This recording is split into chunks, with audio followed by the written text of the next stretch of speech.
네, 96회 특별회차 전산회계 1급 이론 문제 풀이를 하도록 하겠습니다. 1번 문제부터 보도록 하겠습니다. 네, 1번 문제입니다. 회계사항 거래가 발생하면 재무제표의 차변과 대변 양편에 동시에 영향을 미치게 된다. 자, 이를 나타내는 회계의 특성은 무엇입니까? 우리 이거는 전산회계 2급 때 공부했던 내용이죠. 어떤 내용이었습니까? 그렇죠. 거래의 이중성이죠. 거의 뭐 그냥 점수를 주기 위해서 나온 문제인 것 같습니다. 자, 다음 2번 문제 풀도록 하겠습니다. 네, 2번 문제입니다. 자, 이번 문제는 잠시 화면을 좀 보면서 이야기를 해드릴게요. 회계기간 말에 매출채권 잔액이 900이 있는데 이에 대해서 1%의 대손충당금을 설정한답니다. 대손충당금의 잔액은 5만원이 있습니다. 이때 분괴로 올바른 것은 무엇입니까? 자, 이게 무슨 얘기입니까, 여러분? 내가 기말에 현재 받아야 할 돈이 얼마가 있다? 900이 있다는 얘기죠. 근데 이 900 중에서 1%만큼을 지금 떼일 것 같아, 그 얘기예요. 그죠? 그럼 이걸 어떻게 한다? 떼일 것 같으면 겁먹지 말고 미리 대손상각비로 분괴해라, 그 얘기죠? 근데 충당금 잔액이 얼마가 있습니까? 5만원 있다는 얘기네요. 그쵸? 자, 이때 분괴가 올바른 게 뭐냐? 자, 먼저 화면을 보겠습니다. 일단 충당금의 설정액을 구해야 되겠죠. 그럼 이 설정액 구하는 공식은 어떻습니까? 기말의 채권의 잔액에서 떼일 것 같은 대손율 곱하고 그 다음에 기말에 나와 있는 대손 충당금 잔액을 빼야 되겠죠. 그쵸? 그렇게 하면 이제 설정액이 나오는데 그 설정액을 분개하시면 됩니다. 그러면 이때 이 설정액이 플러스가 나올 수가 있고 0이 나올 수가 있고 마이너스가 나올 수가 있다고 했죠. 그럼 플러스가 나오면 어떻게 한다? 차변에 대손상각비, 대변에 대손충당금 이렇게 분개하시면 되고요. 0이 나오면 분개가 없는 거죠. 근데 이런 경우는 답지에 보니까 분개 없다 이런 건 안 나와 있죠. 그렇기 때문에 얘는 아마 정답이 안 될 거고요. 그 다음에 마이너스가 나온다면 그때는 뭐다? 오히려 비용 처리하는 게 아니고 충당금을 차변에 없애버리면서 대변에 대손 충당금 환입으로 분개해야 되겠죠. 그쵸? 그렇기 때문에 우리는 설정액을 먼저 구하셔야 됩니다. 그러면 기말의 채권 잔액은 얼마입니까? 900만 원이죠? 그러면 900만 원만큼의 돈을 받을 게 있는데 이 중에서 1%를 떼일 것 같다, 그 얘기예요. 그래서 곱하기 1% 하니까 얼마나 옵니까? 9만 원 나오는 거죠. 그러니까 9만 원만큼을 떼일 것 같아, 그 얘기예요. 내가 900의 채권이 있는데, 그쵸? 거래처 일부가 지금 현재 좀 삐리하다는 얘기죠. 망할 것 같기도 하고, 뭐 부도가 날 것 같기도 하고, 그쵸? 그래가지고 한 9만 원만큼을 떼일 것 같다, 그 얘기예요. 그럼 거기서 어떻게 한다? 기말에 설정되어 있는 충당금 5만 원만큼을 빼고 나머지만 보충적으로 분개하라, 그 얘기죠. 그러면은 900에서 1% 곱하고 5만원 빼면은 설정액은 얼마 나온다? 네, 4만원 나오겠죠. 그러면 4만원만큼만 추가적으로 대손상각비 차분한 얘기입니다. 그러면 차변의 대손상각비 얼마? 4만원. 대변의 충당금 얼마? 4만원. 이게 답이 되겠죠. 플러스가 나왔으니까. 그러면 1번이 정답이 되는 겁니다. 자, 다음 3번 문제 가도록 하겠습니다. 네, 3번입니다. 다음 중 유형자산의 내용으로 옳지 않는 것은 무엇입니까? 1번 재화의 생산, 용역의 제공, 타인에 대한 임대 또는 자체적으로 사용할 목적. 자, 여기까지는 뭐라고 하죠? 다른 말로 영업이 목적이다, 그 얘기죠. 맞는 말이고요. 그리고 보유하는 물리적 형체가 있는 자산이다, 즉 눈에 보인다는 얘기죠. 맞는 말이니까 1번은 옳은 것이고요. 그 다음에 2번 1년을 초과하여 사용할 것이 예상되는 자산이다. 그쵸? 1년 이상 사용하는 것이 유형자산이죠. 그렇기 때문에 비유동 자산에 속한다. 알고 있죠? 그 다음에 3번은 유형자산의 취득 시 발생한 매입 할인은 취득원가에서 차감을 해야 됩니다. 그쵸? 당연한 거예요. 내가 어떤 유형자산을 취득을 했는데 그 유형자산에 대해서 할인받았다. 또는 뭐 애누리가 될 수도 있겠죠. 그러니까 재고자산하고 같은 개념이에요. 그래서 매입 할인 이런 것도 있다면 당연히 빼야 되는 게 맞는 겁니다. 그렇기 때문에 3번이 옳지 않은 것이 되겠죠. 차감해야 됩니다. 아시겠죠? 자, 4번 유형자산의 취득세 등 취득과 직접 관련된 제세 공과금은 취득원가에 당연히 포함합니다. 네, 직접 관련된 취득 시의 비용들은 당연히 자산의 원가에 포함해야 됩니다. 그래서 정답은 3번이 되겠습니다. 다음은 4번 문제 풀이하도록 하겠습니다. 다음 중 부채에 대한 설명으로 옳지 않은 것은 무엇입니까? 1번.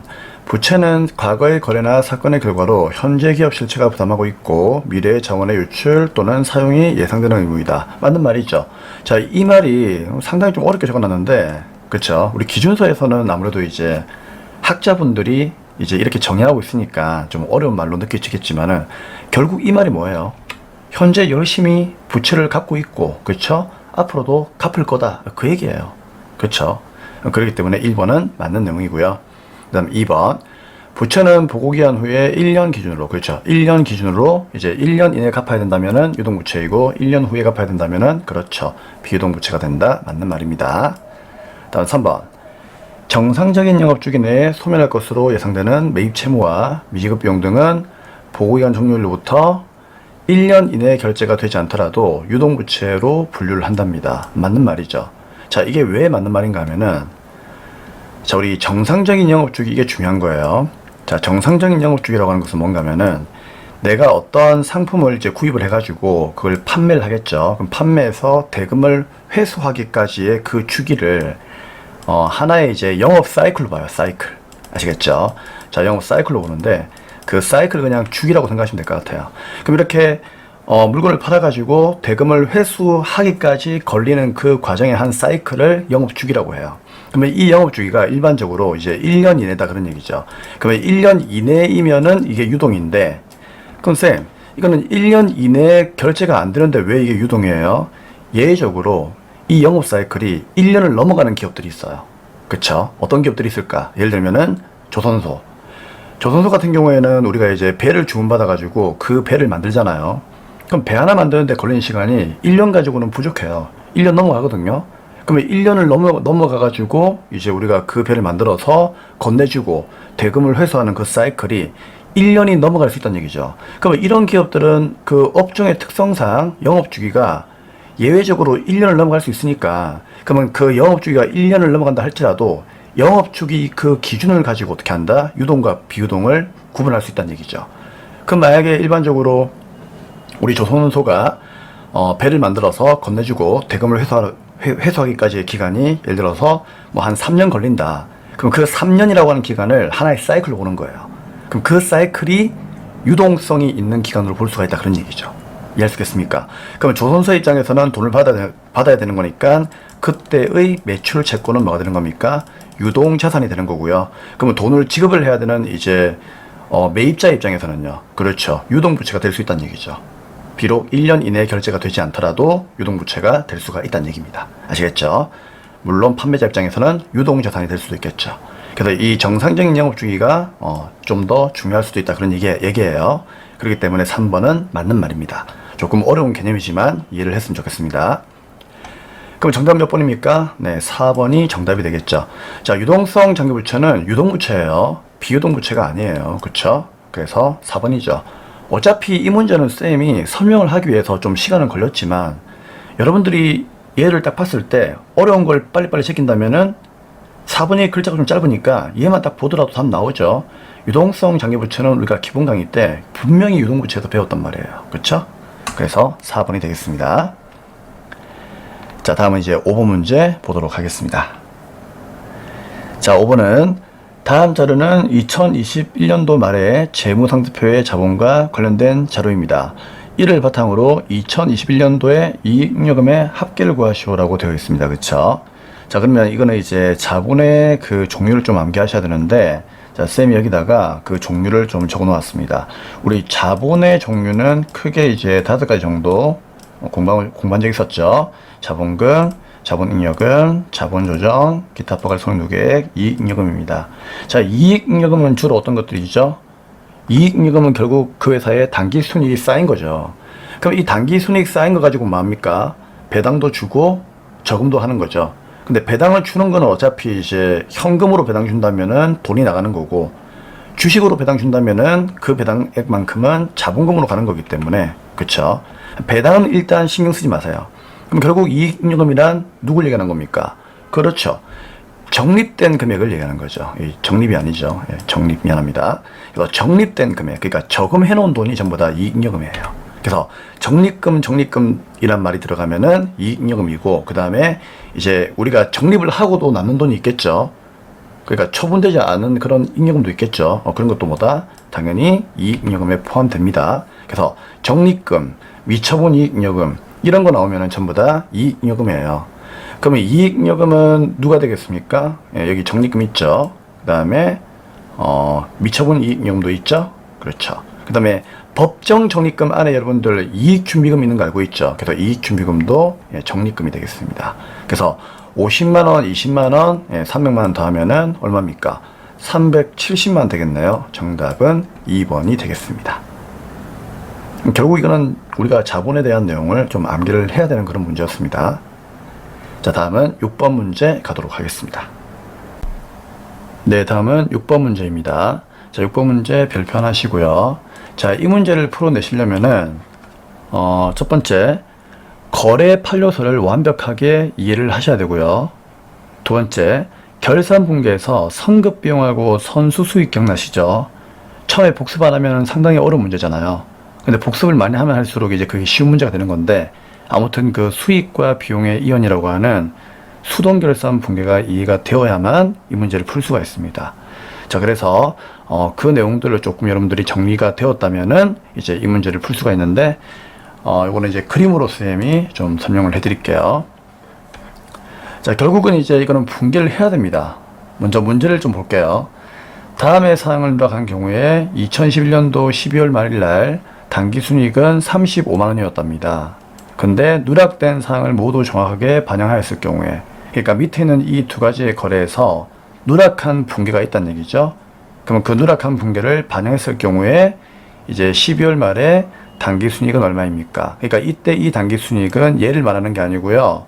여기에서 누락한 걸 반영해가지고 수정이 되어진 당기순이익이 얼마냐 그걸 물어보고 있는 거예요. 그러니까 정확한 당기순이익이죠. 그렇죠? 단 손해계 계산은 월화 계산한다. 어차피 월화 계산하고 있고요. 그래서 3월 1일자하고 5월 1일자의 거래에 대해서 이제 여러분들이 해석을 하셔야 되는데, 자, 지금부터 이제 3월 1일부터 분계를 하겠습니다. 결국 분계를 해야만 여러분들이 쉽게 이해할 수 있는 내용입니다. 그래서 제일 좋은 건 분계예요. 자, 그러면 3월 1일 거 볼 건데요. 영업부에 대한 1년치 화재보험료 12만원만큼을 현금으로 납부했답니다. 그리고 나서 전액 비용으로 처리를 했답니다. 그러면 이거는 어차피 분계가 되었으니까 누락한 분계는 아니겠죠. 하지만 이 분계를 해봐야만 여러분들이 이해할 수 있어요. 그리고 나서 기간 미경과에 대한 부분을 결산 시점에 회계 담당자가 누락하였다. 즉, 선급 비용에 대해서 분계하지 않았다. 그런 얘기예요. 자, 어떤 뉘앙스냐. 예를 들면 3월 1일 날에 현금을 12만원 주고 보험회사에다가 주고 우리 경리가 보험료라고 하는 비용으로 전액 처리했다는 얘기예요. 그럼 이거는 누락된 게 아니니까 이건 잘했죠. 그래서 이거는 신경 쓰면 안 돼요. 그냥 쌤이 이해를 돕기 위해서 보여드리는 거예요. 근데 이렇게 하고 나서 나중에 결산되게 되면 어떻게 하죠? 정말 이게 12만원이 단기의 보험료가 맞는지 확인해야 되겠죠. 그래서 월할 계산을 해야 됩니다. 결국은 12만원 곱하기 12분의 10 해가지고 10만원만큼의 보험료를 빨리 구하셔야 되겠죠. 왜냐면 3월 1일부터 12월 말까지가 10개월이니까 10개월 치만 단기의 보험료가 되는 거죠. 그렇죠? 그러니까 10만원인데 우리 경리는 12만원만큼을 비용으로 잡았다는 얘기죠. 그럼 이거는 틀렸죠? 왜? 10만원만큼만 잡아야 되는데.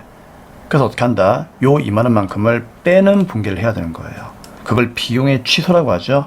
그래서 비용을 취소하게 되면은, 자, 분계 어떻게 됩니까? 12월 말날에 대변에 2만원만큼을 취소하면 되는 거니까 2만원 빼면 되는 거죠. 그럼 이걸 차변에 뭘로? 돈은 이미 주었으니까 선급 비용으로 분계를 하시면 끝난다는 얘기죠.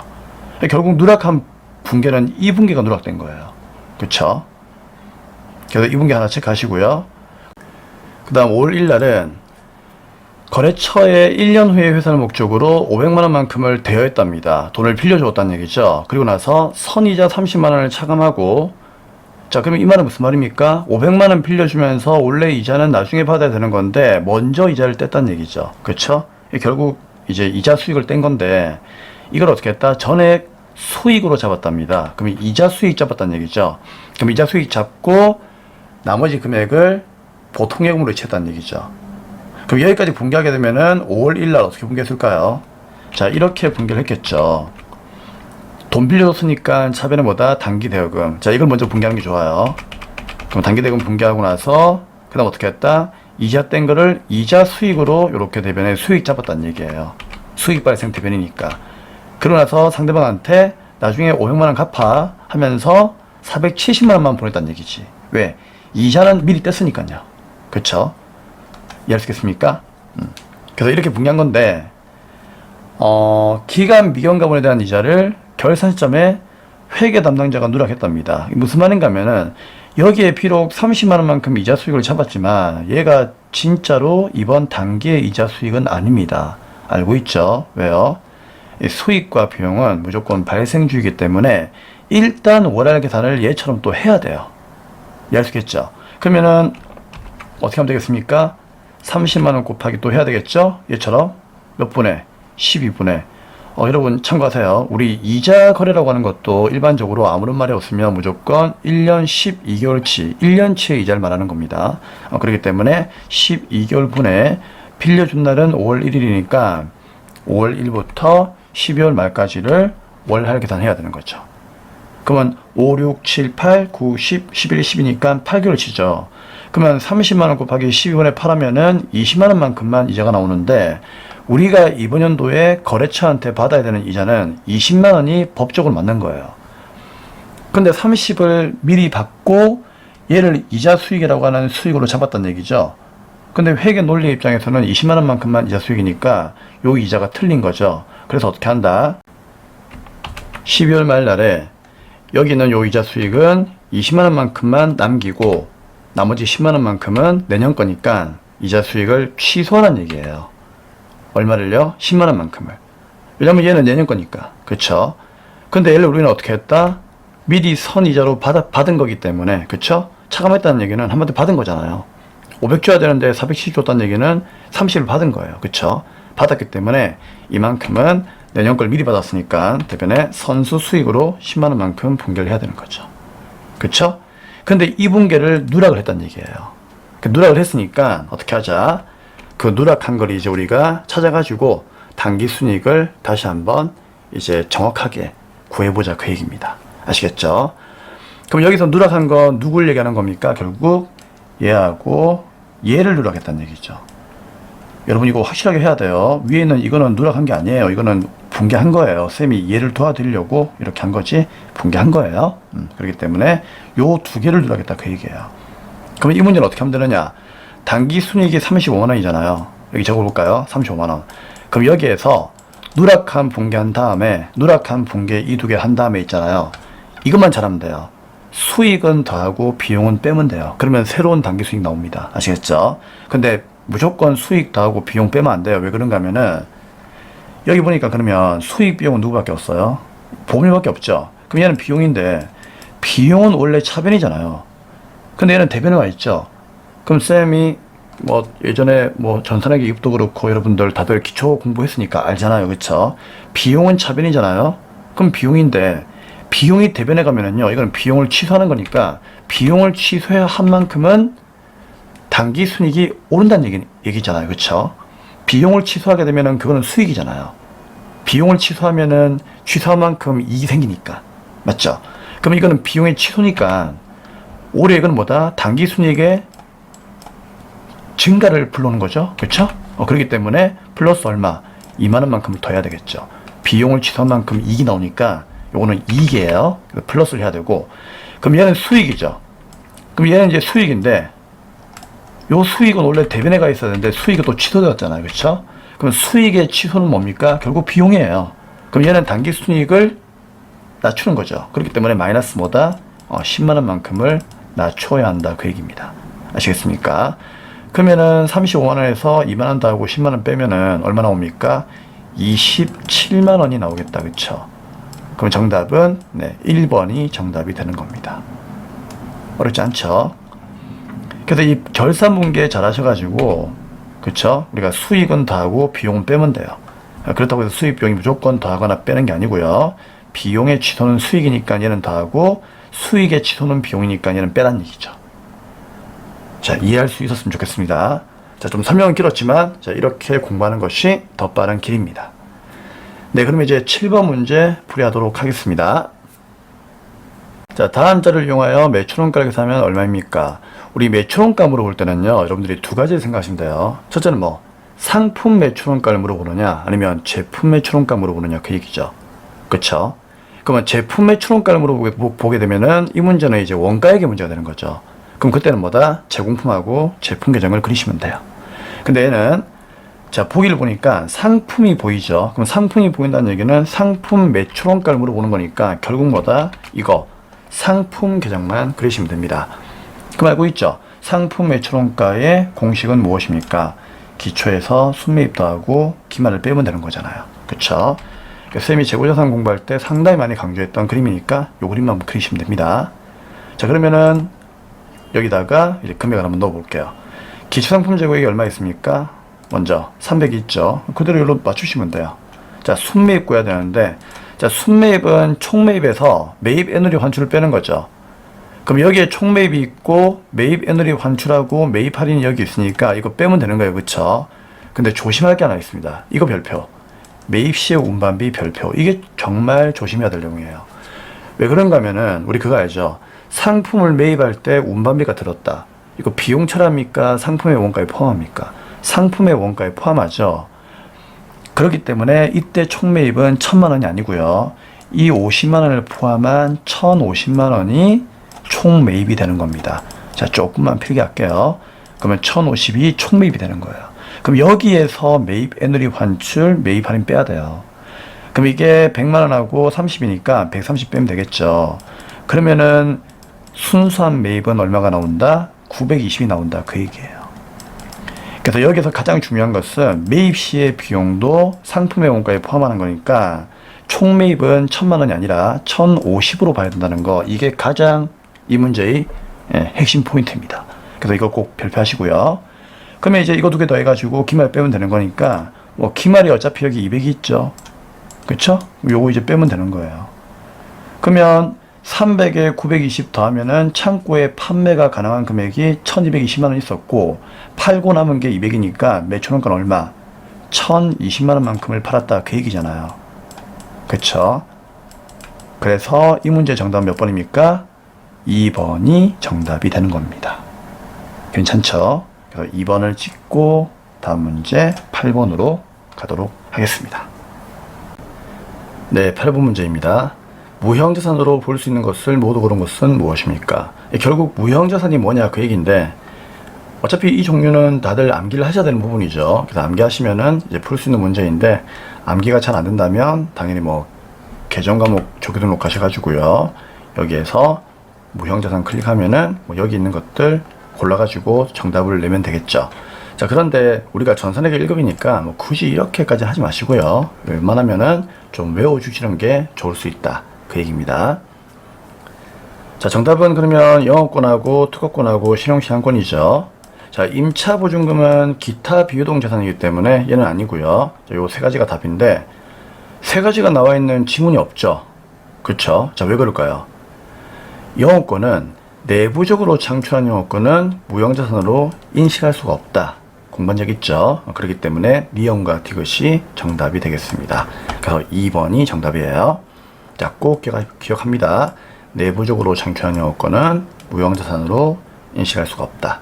영업권이라고 하는 것도 뭡니까? 결국 내부적으로 창출하는 게 아니고 돈 주고 구입을 해야 되는 거예요. 취득을 해야 되는 거예요. 아시겠죠? 그렇기 때문에 외부에서 구매를 해야 된다는 얘기죠. 자, 9번 문제 보겠습니다. 네, 원가액의 문제를 풀기 앞서 자, 원가액의 이론 간단하게 암기하고 그 다음에 문제를 풀도록 하겠습니다. 정말 중요한 내용이죠. 자, 첫 번째, 원가는 발생 형태에 따라서 재료비, 농업비, 재주경비로 나누고 있습니다. 두 번째, 원가는 다시 추적 가능성에 따라서 추적할 수 있으면 직접비, 추적할 수 없으면 간접비라고 하는 원가로 다시 분류가 되고 있고요. 그 다음에 원가는 행태에 따라서 고정비와 변동비로 나누고 있습니다. 다음 이제 기초원가에 대해서 물어보는 문제가 많이 나오는데, 자, 기초원가는 두 가지가 있죠. 직접 재료비하고 직접 농업비, 이렇게 암기하시면 되고, 그 다음에 가공원가에 대해서도 물어보는데, 가공원가란 직접 재료비를 제외한 나머지 원가죠. 그러니까 직접 재료비를 제품으로 가공시켜주는 원가를 가공원가라고 해요. 그래서 제품으로 전환시킨다라고 해가지고 전환원가다라고도 이렇게 불러줍니다. 그래서 이 전환원가는 결국은 직접 재료비를 제외한 나머지 원가니까 원가에서 직접 재료비를 빼면은요, 남는 거는 직접 노비, 그 다음에 제조간접비가 있기 때문에 직접 노비 플러스 제조간접비, 이렇게 기억을 하시면 되겠습니다.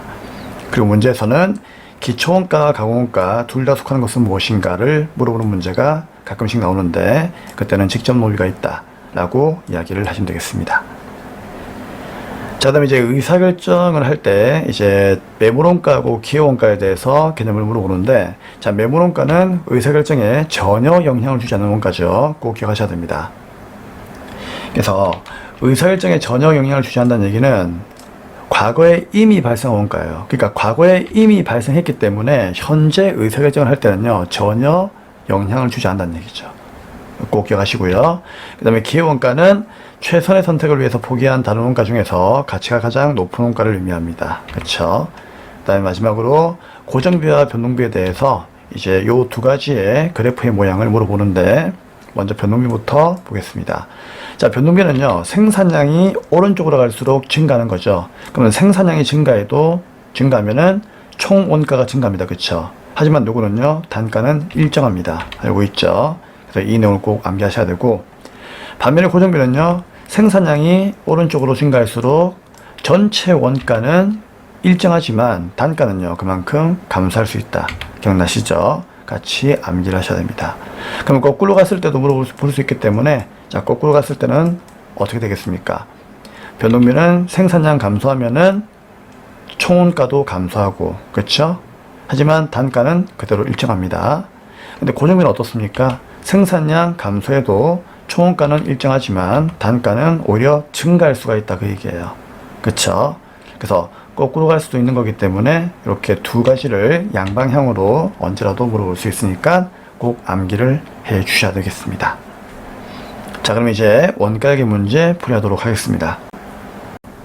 네, 그러면 이제부터 9번 원가액의 문제 풀어보도록 하겠습니다.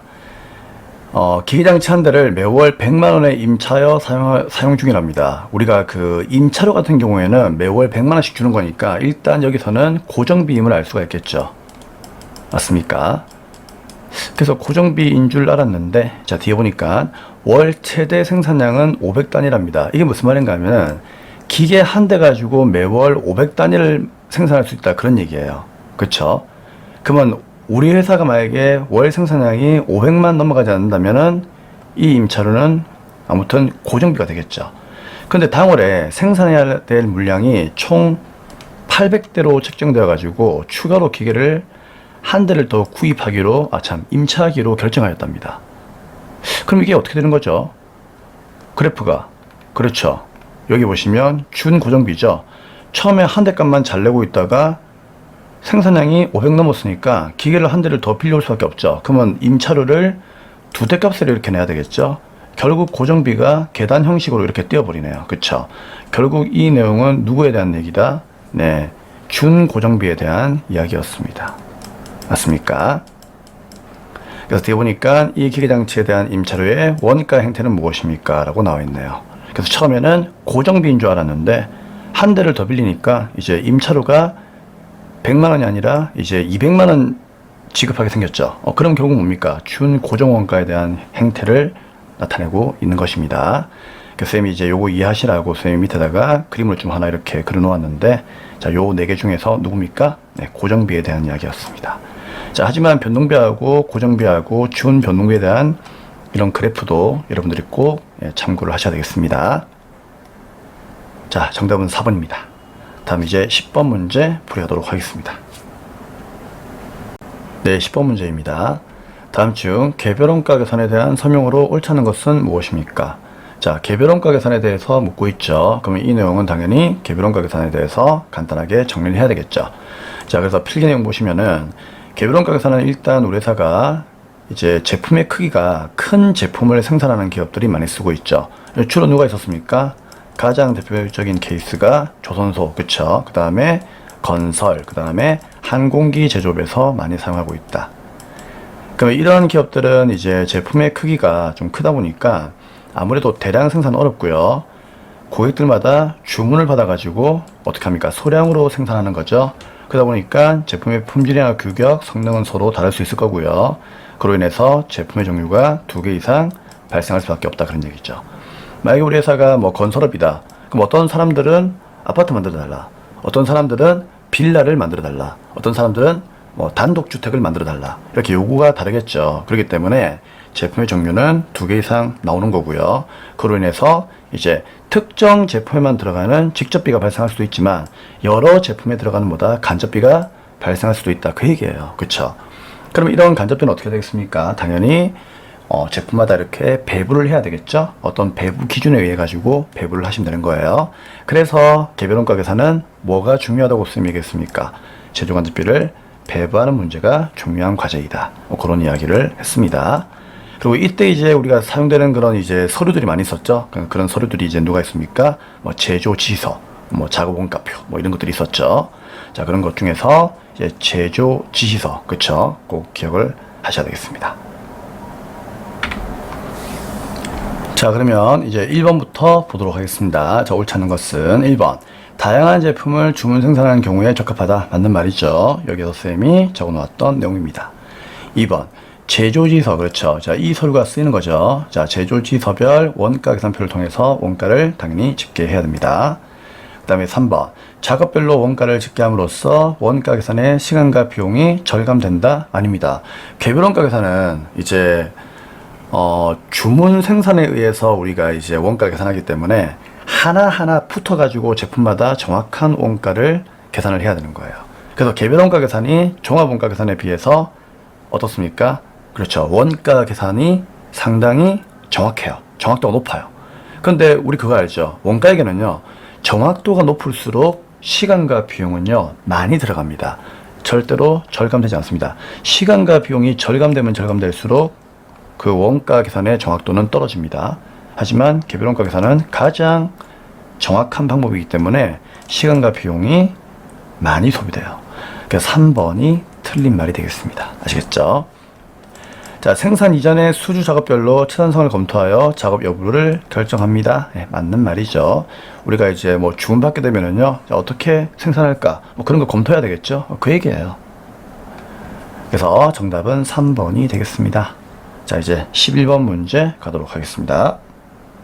네, 11번 문제 보겠습니다. 자, 11번 문제는 잠시 그림을 좀 보도록 할게요. 문제를 보니까 다음 중 제조간접비가 발생한 금액은 160입니다. 그리고 우리 회사의 간접비는 160만 원만큼이 발생했죠. 근데 이 발생한 금액이 이제 실제 직접 노동 시간이 10,000시간인데 10,000시간을 일하다 보니까 이만큼 발생했다는 얘기예요. 그쵸?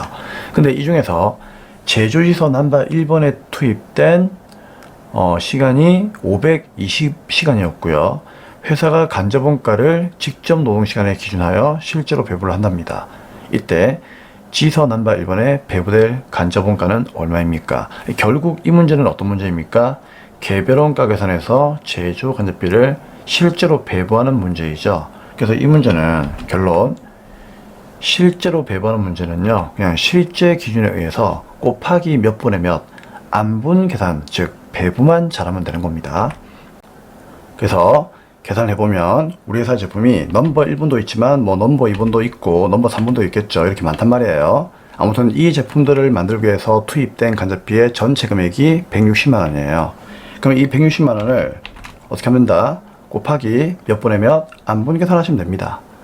그러면 넘버 1번은 투입된 시간이 몇 시간입니까? 500시간이죠. 근데 전체 일한 시간은 10,000시간이니까 만분의 뭐다? 10,000시간 분의 여기에 투입된 520시간을 곱하면은, 그쵸? 답이 나와요. 그럼 160만 곱하기 만분의 520 이렇게 해버리면은 자, 얼마가 나옵니까? 83,200원 나옵니다. 그래서 정답은 2번이 정답이 되는 겁니다. 그래서 이런 문제 나왔을 때는요, 그냥 간접비를 이제 뿌리는 거니까 어떤 기준을 빨리 파악해가지고 그 기준을 가지고 어떻게 하면 된다?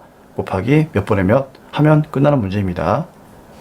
자, 이제 12번 문제 보도록 하겠습니다. 네, 12번 문제입니다. 자, 12번 문제는 잠시 그림을 좀 보도록 하겠습니다. 자, 문제를 보니까 단계 배분법을 이용하여, 자, 단계 배분법 나와 있죠. 보조 부분의 지원비를 제조 부분에 배부하고자 합니다. 다음 자료를 이용하여 전력 부분에서 연마 부분으로 배부될 제조원비를 계산하면 얼마입니까? 단, 전력 부분부터 배부할 것. 자, 이거 중요하죠. 자, 이 문제는 부분별 원가 계산에 대한 문제이죠. 자, 부분별 원가 계산은 항상 누가 보조 부분이 제조 부분을 도와주죠. 그쵸? 근데 이걸 도와주는 방법이 세 가지가 있어요. 첫째는 뭐? 직접 배우법, 둘째는 단계 배우법, 셋째는 상호 배우법이 있었죠. 근데 그 중에서 단계 배우법 나와 있죠. 단계 배우법은 보조 부분끼리 도와주는 용역 관계를 고려하죠. 자, 고려는 하는데 이게 배부하는 순서가 이렇게 정해져 있단 말이에요. 그러다 보니까 이 배부 순서 때문에 배부를 먼저 하게 되는 그런 부분은 그 다음에 이제 다른 부분이 배부할 때 먼저 배부한 부분에 대해서는 그냥 아예 무시하고, 그쵸? 걔는 배부를 고려하지 않죠. 그러다 보니까 이게 일부만 고려되는 그런 이제 효과가 있다는 얘기죠. 자, 일단 문제를 풀어보겠습니다. 뭐 거의 뭐 산수 수준이니까 뭐 크게 어려운 건 아닙니다. 그쵸? 이것도 뭐다? 안분 계산만 잘 하시면 돼요. 그러면 지금부터 문제를 풀어볼 건데, 자기 부분별 간접비가 있죠. 그러면 조립에는 얼마? 30, 연마에는 20, 전력은 30, 포장은 15만원 있죠. 그럼 이거는 각각 자기 부분에서 발생한 원가예요. 근데 문제는 보조 부분의 원가를 제조부에다가 전부 다 뿌려줘야 된다, 그런 얘기잖아요. 그쵸? 근데 전력 부분부터 먼저 배부하라고 있으니까 전력 부분부터 먼저 배부하겠습니다. 그럼 첫 번째 퍼스트, 전력 부분에 30만원을 먼저 배부할 건데, 요 30만원을 어디에 배부해야 됩니까? 당연히 제조에 있는 조립과 연마에 배부해야 되겠죠. 근데 같은 부분에 있는 포장 부분도 도와주었겠죠. 근데 단계 배부법은 보조 부분끼리 도와주는 관계를 고려하기 때문에 당연히 포장에 도와주는 용역도 계산하시면 됩니다. 그래서 30만원 곱하기 뭐다? 조립과 연마와 그 다음에 포장, 이렇게 세 가지 부분에다가 전부 다 뿌려주면 되는 거예요. 그래서 전력은 기준이 여기에 있죠. 맞죠? 전력은 기준은 여기에 있는데, 자, 보니까 조립에 150kW. 그쵸? 맞습니까? 그 다음에 연마에는 50, 그 다음에 포장에는 200kW. 그렇기 때문에 요 기준을 전부 다 여기로 끌고 오시면 되는 거예요. 어렵지 않죠? 그럼 조립은 얼마? 150, 연마에는 50, 포장에는 200이니까 150, 50, 200을 그대로 끌고 오면 됩니다. 그럼 이거 전체 합이 얼마입니까? 400이죠. 그러면은 조립은 400분의 150, 연마는 400분의 50, 포장은 400분의 200 이렇게 되는 거죠. 그럼 이걸 계산하면 되는 거예요. 그러면 전력은 일단 조립한테 얼마를 도와주었느냐? 자, 계산기 두드리면 되겠죠. 30만원 곱하기, 뭐 소수점으로 바꾸지 마세요. 그냥 곱하기, 어차피 우리는 시험장 가면은요, 계산기를 큰 걸 들고 가면 되는 거니까 30만원 곱하기 150 나누기 400 이렇게 하면 돼요. 아니면 뭐 동그라미 하나 떼버리고 뭐 40분의 15 이렇게 해도 괜찮고요. 아시겠죠? 그러면 11만 2,500원 나옵니다. 그러면 이 금액을 여기다가 체크하시면 돼요. 그럼 연마하고 포장도 마찬가지로, 자, 30만원 곱하기 400분의 50 하니까 얼마? 37,500원 나오고요. 포장은요, 30만원 곱하기 400분의 200 하니까 얼마? 예, 15만원 나온단 말이죠. 그쵸? 그러면 이 금액들을 전부 다 어디에? 예, 여기다가 위치를 시키면 되는 겁니다. 할 수 있겠죠? 자, 위치를 한번 넣어 볼게요. 그러면 조립은 11만 2,500원만큼을 어디에다가? 여기다가 이렇게 놓으시면 되고요. 자, 연마는 37,500원을 어디에다가? 그렇죠. 연마에다가 이렇게 놓으시면 되고, 그 다음에 이제 포장은 15만원만큼을 어디에다가? 그렇죠. 포장에다가 이렇게 놓으시면 되는 거예요. 그러면은 전력 부분은 자기의 30만원을 모든 다른 부분에다가 뿌려주었기 때문에 얘는 더 이상 이제 없는 거죠. 의미가 없는 거죠. 그렇기 때문에 얘는 사라집니다. 그쵸? 그럼 사라지기 때문에 다음 포장 부분이 이제 다른 부분에게 용역을 배부할 때는 전력 부분은 고려하지 않아요. 왜 그렇죠? 처음 먼저 배부한 부문은 그 다음 부문이 배부할 때는 고려 대상에서 제외되는 거죠. 그렇기 때문에 단계배부법은 키워드가 뭐였습니까? 그렇죠. 일부만 고려한다. 그게 키워드였잖아요. 그렇죠. 그래서 이론 문제가 나오더라도 배부 순서를 정하고 일부만 고려한다. 이런 게 나오면은 단계 배부를 의미하는 거죠. 자, 그러면 포장 부문을 이제 배부하도록 하겠습니다. 자, 포장 부문은 그러면 얼마가 되겠습니까? 자, 세컨드 이제 두 번째 포장을 배부할 건데요. 자, 얼마가 되는 거죠? 15만 원이 아니죠. 왜요? 포장이 전력한테 도움을 받았기 때문에 요 15만 원 도움 받은 것도 더해가지고 배부를 해야 되는 거예요. 그러면은 얼마입니까? 포장 부문의 용역은 30이 되는 겁니다. 이게 중요하죠, 이게. 그쵸? 이게 중요해요. 별표. 자, 이게 중요합니다. 자, 그러면 이제 이 포장 부문이 어떻게 한다? 이제 다른 부문을 또 도와줘야 되겠죠. 누굴 도와줍니까? 조립하고 연마죠. 하지만 전력 부문은 도와주지 않는다고 했죠. 그러면은 곱하기 조립과 연마에다가 이제 도와주면 되고, 자, 이 포장 부문이 보니까는 조립한테 얼마? 20, 연마한테 30 도와줬죠. 근데 전력은 절대로 신경 쓰면 안 됩니다. 전력은 어차피 끝났어요. 자, 그러면은 자, 배부해 볼까요? 그러면 20에 30이니까 합이 50, 50이죠. 그러면 조립은 50분의 20, 연마는 50분의 30이 되는 거죠. 이제는. 왜? 이거는 고려하면 안 되니까. 그쵸? 전력 부분은 끝났으니까 없다고 생각하면 되는 거예요. 그러면 조립은 자, 얼마? 50분의 20, 연마는 50분의 30. 그러면은 이거 계산하면은요, 조립에는 얼마? 12만원 뿌려주고, 연마에는 18만원 뿌려주면 되는 거죠. 이해하시겠죠? 마지막 거는요, 그냥 빼면 돼요. 마지막 거는 그냥 여기에서 요거하고 요걸 빼면 됩니다. 요걸 빼면 돼요. 왜 그런가 하면은 끝수가 소수점 이하가 나오면 안 되기 때문에 그냥 끄면 되는 겁니다. 빼면 되는 겁니다. 그러면 포장 부문이 이제 조립과 연마 부문한테 이제 도와준 이 금액을 이제 자기 자리에 또 다 놓으시면 되겠죠. 그쵸? 그러면 조립한테는 12만원만큼을 도와줬으니까 포장이 조립한테 도와준 12만원을 여기 22에다가 여기다 놓으시면 되는 거고요. 자, 포장이 연마한테 도와준 이 18만원, 그쵸? 자, 얘는 어디에다가, 그렇죠? 요거는 이제 여기다가 놓아주시면 되는 거죠. 그럼 결국은요, 포장도 자기의 30만원을요, 전부 다 어떻게 했다? 다 제조한테 도와주었기 때문에 결국 포장의 원가도 다 사라지는 겁니다. 그러니까 결국은 직접 배우법이든 단계 배우법이든 상호 배우법이든 간에 보조 부문의 모든 용역은 전부 다 어디에? 제조 부문에 갈 수밖에 없다, 그 얘기예요. 자, 그런 얘기 들어본 적 있죠? 자, 그런데 쌤이 이렇게 열심히 설명했잖아요. 설명을 했는데 정답을 찾고 나니까 너무 허무해요. 왜 그런가 하면 문제 보니까 전력부에서 연마 부문으로 배부될 제조 건조비가 얼마인가 묻고 있잖아요. 그러면 전력부가 여기에 있고 연마한테 도와준 금액은 이 두 개가 만나는 지점인 37,500원이 정답이거든요. 그래서 1번이 정답이에요. 근데 이 1번을 이미 퍼스트 전력 부문 배부할 때 구했단 말이에요. 그쵸? 그래서 이 문제는 쉬운 문제였어요. 맞습니까? 오히려 포장 부문이 조립한테 도와준 금액이 얼마입니까? 이런 걸 물었다면 좀 어려운 문제가 되겠죠. 그래서 이 문제는 쉬운 문제가 되는 겁니다. 하지만 여기까지 계산을 좀 할 수 있어야 되고요. 그리고 이 30만 원의 의미, 그쵸? 15만 원이 아니라 배부를 받은 금액을 더해가지고 30만 원 가지고 두 번째는 배부한다는 거. 그래서 이런 내용까지 여러분들이 조금 이해는 하고 들어가셔야 됩니다. 그러니까 공부는 하셔야 되는 거예요. 네, 됐습니다. 자, 다음 이제 13번 문제 보도록 하겠습니다.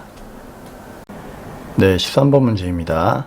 다음 자료에 의해서 부가지세법상 일반 과세사업자의 부가지세 매출세액을 계산하면 얼마입니까? 자, 매출세액 묻고 있죠. 매출세액을 구하려면은 일단 공급가액에다가 10%를 곱해야 되겠죠. 그래서 이 문제는 자료를 보면서 이제 10%가 과세가 되는 공급가액이 얼마인지를 먼저 구하시면 됩니다. 그래서 첫 번째 자료 보니까 총 매출이 1,000만 원인데 이게 다음과 같이 구성되어 있습니다. 하나가 일반 과세고 하나가 영세인데 영세는 어차피 0% 곱하는 거기 때문에 세금이 안 나오죠. 그쵸? 그러니까 일반 과세 매출액 800을 먼저 체크하시면 될 것 같아요. 아시겠죠?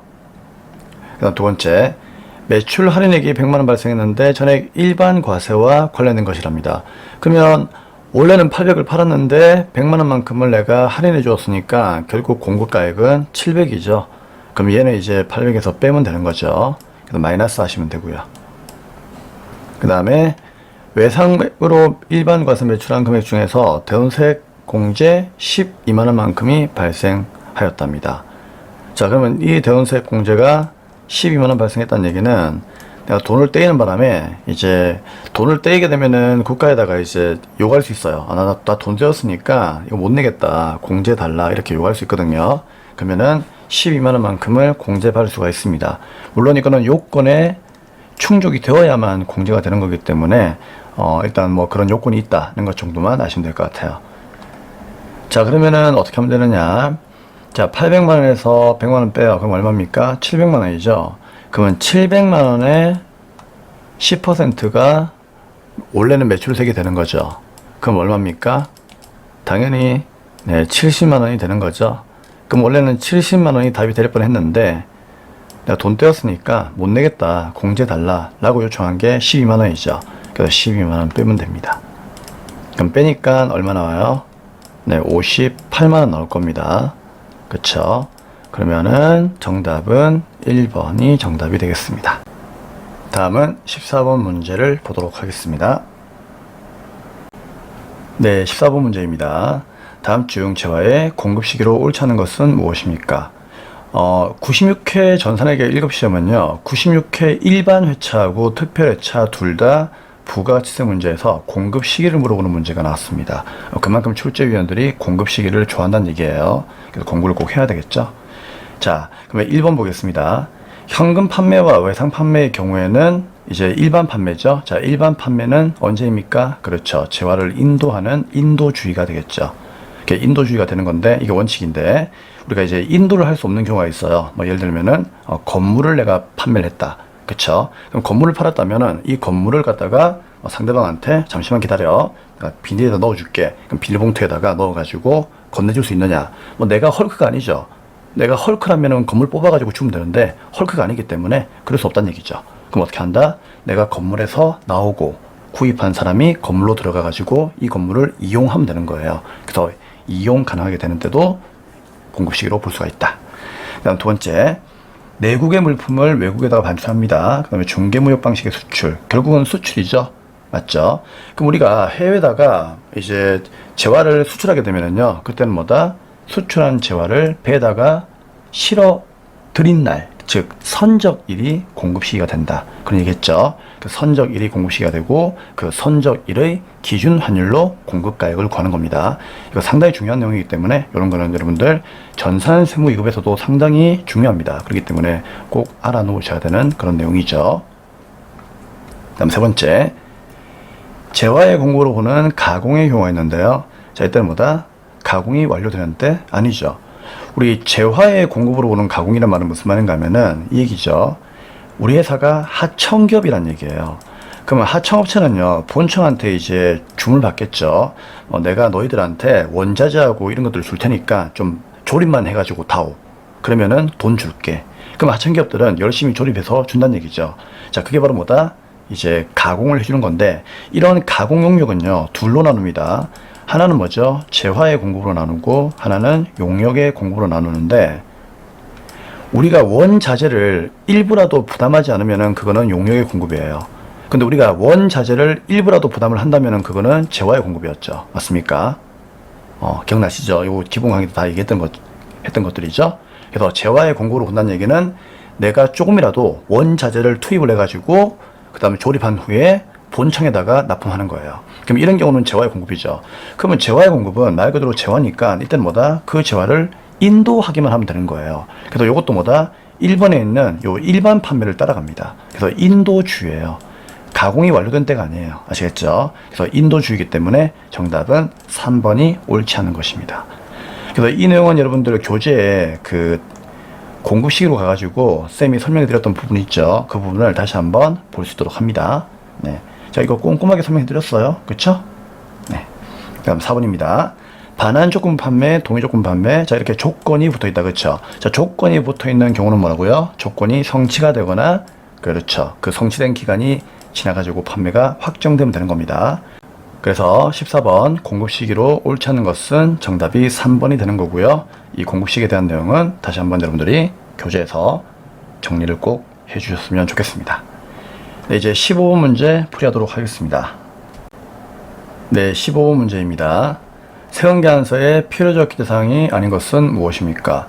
우리 전산회계 1급에서 부가가치세가 아무리 어렵더라도 반드시 외워야 되는 것들이 몇 가지가 있죠. 그 중에서 중요한 거 누구였습니까? 그렇죠. 필요적 기대사항. 이건 꼭 외우셔야 돼요. 아시겠죠? 이건 정말 많이 물어보기 때문에 반드시 외우셔야 됩니다. 자, 그래서 요 내용을 쌤이 밑에다가 이렇게 적어 놓았는데, 첫 번째. 자, 첫 번째하고 두 번째는 같이 외우세요. 공급하는 자하고 공급받는 자는 당연히 등록번호 있어야 됩니다. 근데 공급하는 자는 성명하고 명칭까지 필요합니다. 공급받는 자는 이것까지는 필요 없어요. 아시겠죠? 그다음 세 번째로 공급가액과 부가가치세 당연히 있어야 되는 거고요. 그 다음에 공급 연월일이 아니죠. 누굽니까? 그렇죠. 작성 연월일이에요. 그래서 이 네 가지가 아닌 게 뭐냐 그걸 묻고 있는데, 자, 정답은 몇 번? 네, 3번이 되겠네요. 왜요? 공급받는 자의 상호 필요 없죠. 공급자만 필요하고요. 성명 필요 없습니다. 그 다음에 주소도 필요 없습니다. 그렇죠? 그렇기 때문에 3번이 정답이 되겠네요. 네, 이상으로 96회 특별회차 이론시험 문제도 설명을 마감하도록 하겠습니다. 네, 수고 많으셨습니다.